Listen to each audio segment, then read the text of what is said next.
So let's answer this question. Is it biblical to vote for the lesser of the two evils?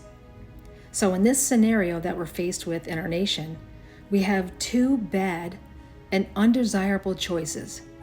Now, not in every category, but in biblical categories and categories that pertain to godly principles, we have two bad choices. So on the issue of snuffing out innocent life, no matter by what method, no option is good. And so many Christians right now believe that the lesser of the two evils is the better and necessary choice that we must make, because it seems to be the less detrimental of the two. And to say that if you don't vote, you put the extremist in office by default. Well, we know that just isn't true, because look what happened last time.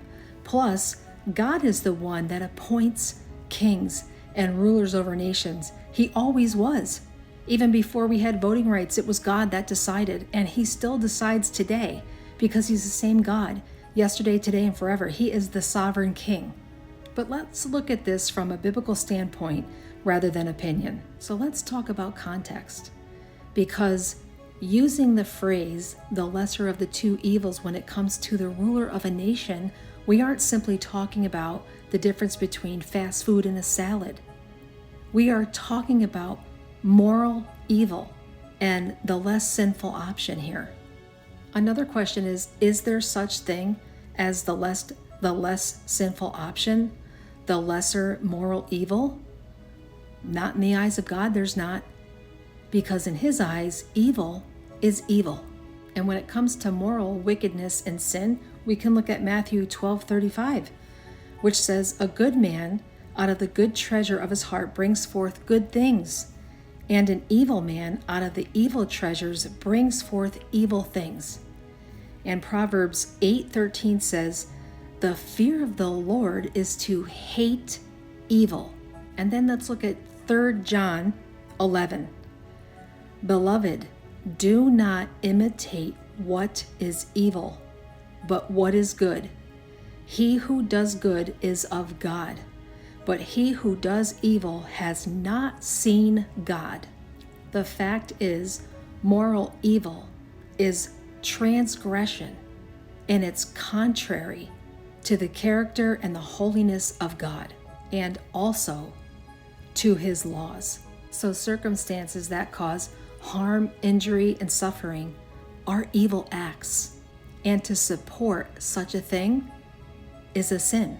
So using the phrase, the lesser of two evils, in this situation when it comes to the leader of a nation, it's just not biblically sound. I know this is a very difficult and disheartening situation to be faced with the decision of two evils, but here we are. And it is a huge exercise of your faith to fully put this situation in the hands of an almighty sovereign God, and to let him make the choice his way to what happens in this nation. And the fact is, God blesses the person who does. He blesses the leader who does, and he blesses the nation who does.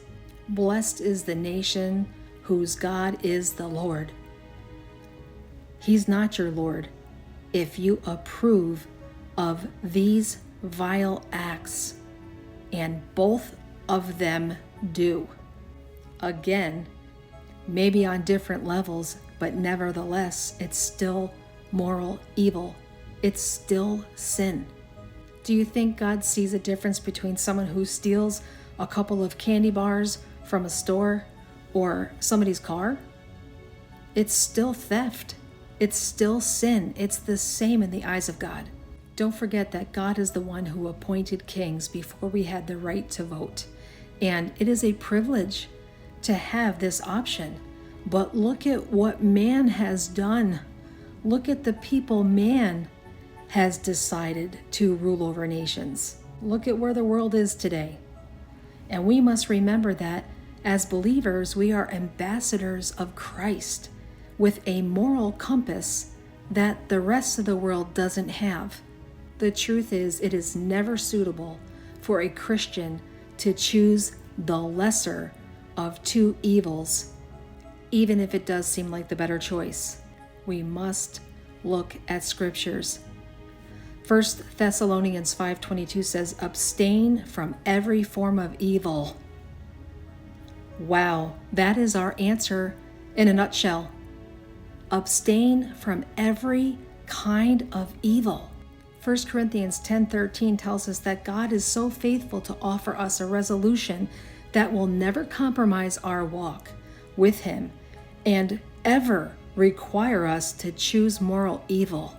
As Christians, it is our obligation and our moral duty to do what is right in the eyes of God, according to the scriptures, even if it does negatively impact our lives and our nation.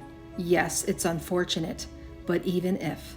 Believers seem to have forgotten so easily that God is the one in control here. Be a Daniel.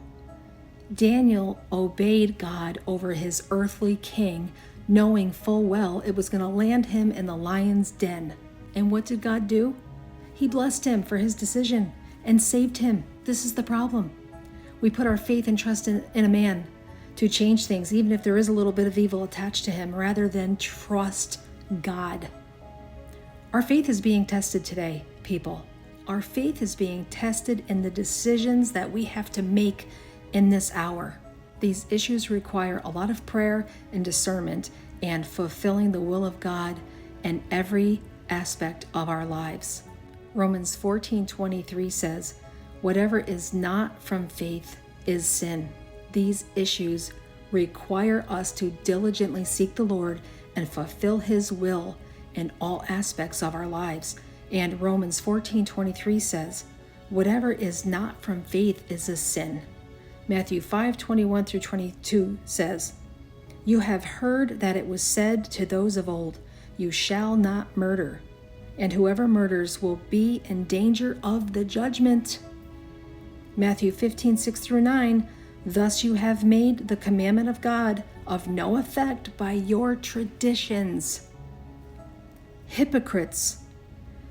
Well, did Isaiah prophesy about you saying, these people draw near to me with their mouth and honor me with their lips, but their hearts are far from me. And in vain they worship me, teaching as doctrines the commandments of men. James 4:17 tells us that as Christians we must seek earnestly to know the right thing to do and then do it, or to him it is sin.